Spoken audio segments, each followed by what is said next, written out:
Women Taking the Lead, bonus episode number 12. When you stand up for yourself as a woman, you stand up for all women. How true is that?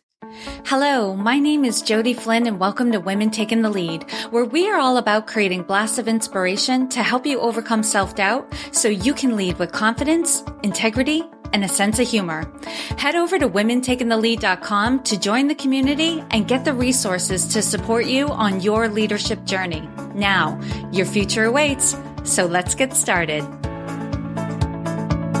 Hello, everyone, and thank you for joining me today. I have a topic that really came together for me over the past few weeks, and I wanted to share my thoughts with you. I don't think it will come as a surprise for anyone that in the past year, I've spent a lot of time contemplating our position as women in the workplace, in the home, and in society, more than I ever have in the past. Multiple conversations per week flow into more conversations and more pondering, and sometimes I admit I get a little overwhelmed, like I'm trying to crack a code that no one has been able to solve yet. And there are many reasons why, as women, we are faced with bias, and some are out of our control. However, what I've come to see as the biggest obstacle to our confidence and equal opportunities is ourselves. Collectively, it is our own self-imposed limits that are having the greatest impact on the slow progress we've had as women. And stay with me for a bit. I have a story from my own experience.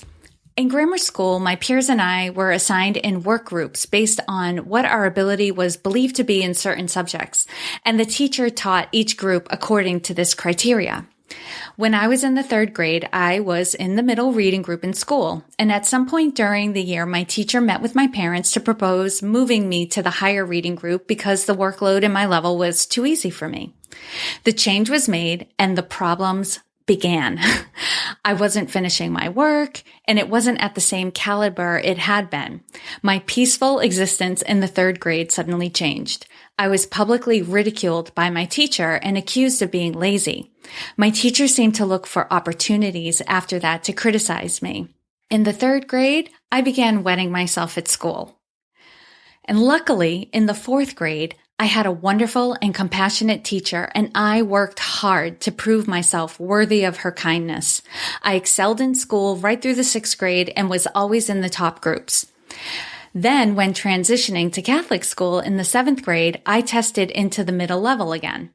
I was shocked by that, having been in all top levels since the third grade, but it was explained to me that Catholic school was harder than public school, and I was actually an average student in this new system. I wasn't happy, but I accepted what I was told.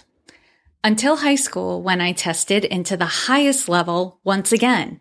However, after 2 years of being in the middle level and at an older age when these beliefs become more firm, I could not accept this change. My parents were pleased, but I was not. I was freaked out. Remember the last experience I had when moved into a higher level? The thought that ran through my head as I sat in the classroom on that first day of school was, I don't belong here. I don't belong here. I'm gonna fail.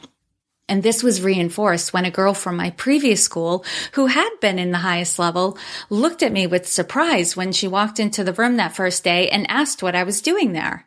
I transferred this thought to my new classmates in the room. It didn't matter that they didn't know me. In my mind, they knew I was a fraud and that I shouldn't be there.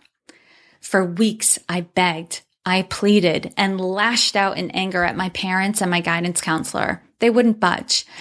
I had tested well and I belonged in the honors level classes. In their mind, that was that, case closed. Well, long story short, I intentionally flunked biology that first quarter, and my parents and guidance counselor, much to their chagrin, agreed to move me down 2 levels to the middle level once again. Do you know it took me the next 2.5 years to get back into the honors level classes? The reality was I didn't belong in the middle level classes. It was only after meeting an amazing teacher who helped me to begin changing the beliefs I had about my abilities, reinforced by other teachers around me, that I could begin to see I had been wrong about myself.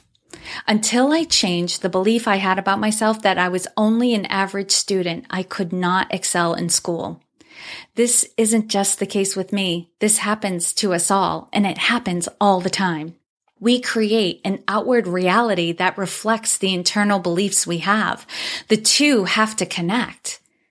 This is the crux of the work I do with my clients. When they change their limiting beliefs about themselves and what's possible, they suddenly have this renewed energy and confidence to take action or to take new actions.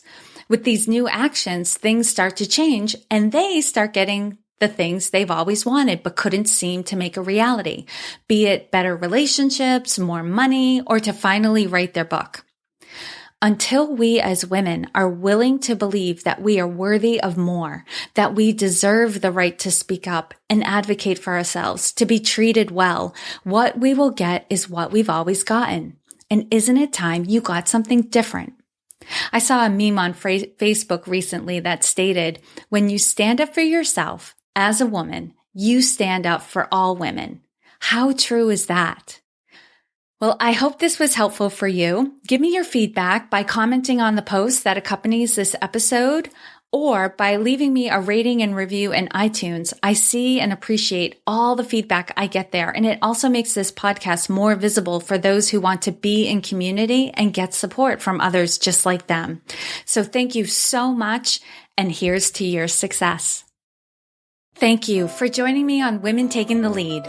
Are you ready to take the lead in your own life but need some support? Head over to womentakingthelead.com/contact to introduce yourself. And to strengthen you on your leadership journey, I'd like to send you off with a quote from Marianne Williamson. Our deepest fear is not that we are inadequate. Our deepest fear is that we are powerful beyond measure. It is our light, not our darkness, that most frightens us. We ask ourselves, who am I to be brilliant, gorgeous, talented, fabulous? Actually, who are you not to be? You are a child of God. Your playing small does not serve the world. There is nothing enlightened about shrinking so that other people won't feel insecure around you. We are all meant to shine as children do. We were born to make manifest the glory of God that is within us. It's not just in some of us, it's in everyone. And as we let our own light shine, we unconsciously give other people permission to do the same. As we are liberated from our own fear, our presence automatically liberates others. Again, thank you for joining with me, and here's to your success.